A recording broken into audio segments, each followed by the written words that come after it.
Philadelphia. It was almost a trifecta of great Jaelan performances, but 2 out of 3 ain't bad. I am John Barchard. This is the Watching the Birds Social Club and Podcast, and I do agree with Nick Sirianni's decision on 4th and 6 to just go get 6 yards. I don't agree with anything leading up to that, probably way before that. Quarters 1 through 4, with the exception of the first drive, all rubber dog shit from Hong Kong in terms of plays, sequencing. Kind of just felt like everybody was grabbing plays out of a bag and seeing if they worked. But even with that happening, there's no reason to punt a ball back to the Packers. If you're going to argue with me about the 10 or 15 yards that it might pick up, Brandon Mann already shanked a punt in this one already, and I'm not saying that was going to happen either. But let's just say the Packers have a returnable ball, not even a lane open to go score a touchdown. If they get 5 to 10 yards on that punt, it really negates the punt you just had. You're kind of in no man's land. A field goal would have been perfect there, but again, the sequencing on 1st, 2nd, and 3rd down was all horseshit. It was terrible. And even on the play action pass to A.J. Brown, which defeated the Minnesota Vikings, I like the idea. I just hate being so goddamn predictable all game, and the passing game was nothing but predictable all game long. They were sitting on every underneath route. They were sitting on every comeback route. They weren't sitting on the post. They weren't sitting on the corner. They were just waiting for A.J. Brown to turn around. Both the safety and the corner, all fucking game. Devontae Smith getting open magically, somehow, with an underthrown football from Jalen Hurts, too. It's just a very rocky start after the bye, but I don't really care. I know you don't either. We will eventually get to this stuff as we get into more playoffs in December, because that's what this looked like. It's what it felt like. A couple of people in our Discord even suggesting that Jaelan was not going to have a good game simply because of the temperatures, and I don't know if that's a thing, but it might be a thing. Might be a thing. It's no excuse, though. I don't like that Jalen Hurts, and I don't know if this is data proven or analytical or just anecdotal, but every time he turns the football over early with that fumble, and to me it was just a good peanut punch play. There's not a ton you could do other than sliding in the opposite direction of which Jalen Hurts did. Then kind of turtle up a little bit. The whole coaching staff goes, well, we got one turnover. It's going to be a tight game. Let's just let the defense take care of it. And I know they're not thinking that, and I know they're not trying to execute it that way. But when you're that predictable, out of 2 weeks out of the bye, that predictable, the Packers know exactly what you're going to do, and you still can't get A.J. Brown open for one play. I'm not even talking about a fucking drive. One play. There's not anything in your brain that's going, maybe we should put him in the slot, because these guys have seen us so many times. They're basically an NFC rival at this point when it comes to the playoffs. And I'm sure there's a good chance you see the Packers again. You have 2 weeks with an opponent that knows you. And that's your best fucking plan? The Eagles right now are leading the league in 3 and outs versus touchdown drives. And they are an enormous amount of them pretty much all season. That has everything to do with Kevin Potato. They just don't know what to do. They don't know what to do. And we got to fight through these growing pains, because maybe Kevin Potato takes this year and really understands the beat and the rhythm of calling an offense. There are some of us that have been willing to give that to him, that leniency to just figure this thing out. And on the other hand, everything in my ears and brain from this offseason, he was the exact reason why you were trying to avoid what the Eagles offense is now. And Jalen Hurts, even in the press conference, is saying this too. This is not an ability thing. There's just no coordination to this. I think sometimes that big brain of Nick's gets way too deep in the game theory. And it's not necessarily like concentrated on the sequencing of plays to go attack your opponent. You know, just kind of like what I was saying earlier. There's a misconnection there. Like philosophically, quarterback, OC, and coach do not look like they're on the same page still. And that's a little bit terrifying to me. And I guess that's why there's been so much apprehension about what this team is. What is the makeup of this team? A lot of references to 23. Maybe it could be 24. But this offense, in terms of 3 and outs, is performing the worst in Nick Sirianni's tenure as a Philadelphia Eagles head coach. So it's kind of illogical not to look at this and go, well, what is the one major change that happened this offseason?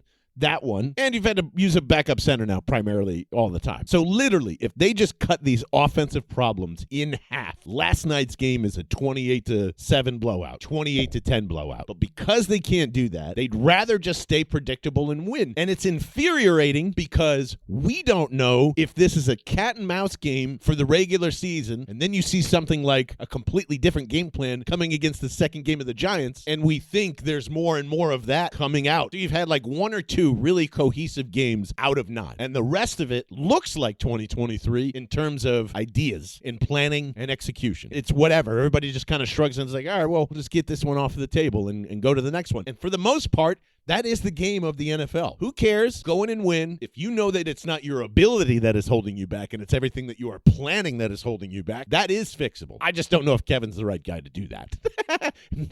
Certainly, I'm not sure if Nick is the right guy to do that. But one thing is for sure, if you keep doing this for the rest of the year, you might as well just say goodbye to A.J. Brown now. Like, what the fuck? If you're not even going to attempt to make this a powerful offensive engine, then you've lost A.J. Brown. You've lost him. You can't really worry about that right now. Everybody is going to feel great for the most part once that second Super Bowl ring hits this group of guys. But if you're not even going to attempt to address it after a bye week, it just kind of goes back to like everyone is going to have a similar thought to what we had against the Giants. A.J. Brown's not there, and the offense seems to run okay.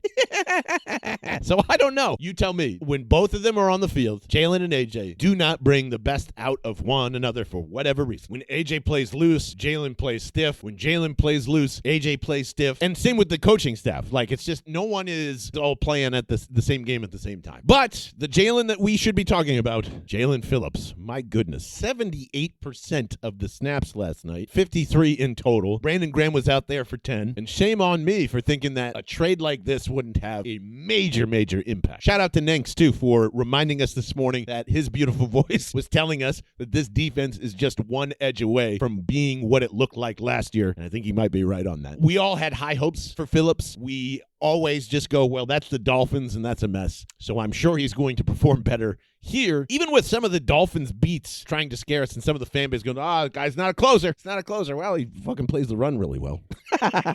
And with these guys, I think you're seeing why the Miami defense just struggles in general. The middle compared to Ajomo and Jalen Carter versus what they were doing down in Miami is vastly different. Great to see Nolan Smith out there, too. Obviously, don't want to forget his name. Made some really impactful plays, but now this allows him to kind of get his sea legs under him over the next couple of weeks. And if both of those guys are happy and healthy, man, I really love where this second half for the Eagles defense is going. What a tremendous move. Welcome to the Philadelphia Eagles. I'm so sorry that you're not going to have a bye week here, but I think it's going to be worth it. Just a phenomenal performance from the defense. Can't say it enough. Cannot say it enough. And the fact that Ajomo is sitting there yelling that out, inside zone this way on what should have been the game-closing drive, as Ben Solak pointed that out this morning as well. Just amazing to see a 7th-round pick develop into what Vic Fangio thought he would be. A lot of people saying that Ajomo was the steal of the draft during that year 2 years ago, and it's one of the first times that I've actually believed it from then until now. Just got to give these guys a little time. Same with Jalen Hunt, too. As much as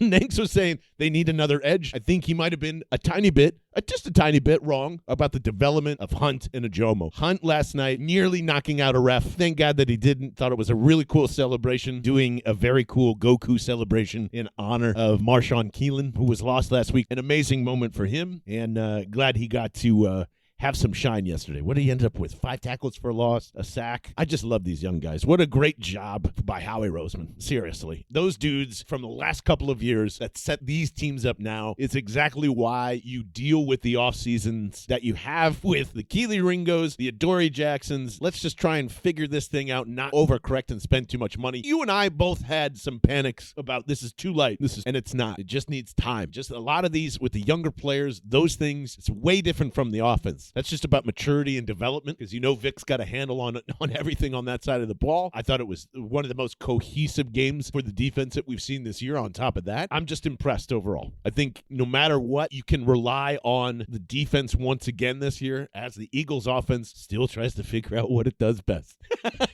And a lot of it is not ability. I agree with Jalen Hurts. None of this is ability at all. It's just timing. The Eagles offense has been so bad with timing, so bad with chemistry, so bad with everything. It just feels like a bunch of plays, like I'm saying. So if they can just get half of that stuff corrected, the defense continues to do what it does, it's going to be so hard to beat this team. And you know that already. But heading in with Detroit coming here next week, you've got one more really major game on the schedule with the Chargers. Chargers, and then everything else is basically about preserving. That's it. Like, you beat the Detroit Lions, you are on the road to the 1 seed because every tiebreaker you're basically going to have. You end up losing stupid games to the Raiders and the Chargers.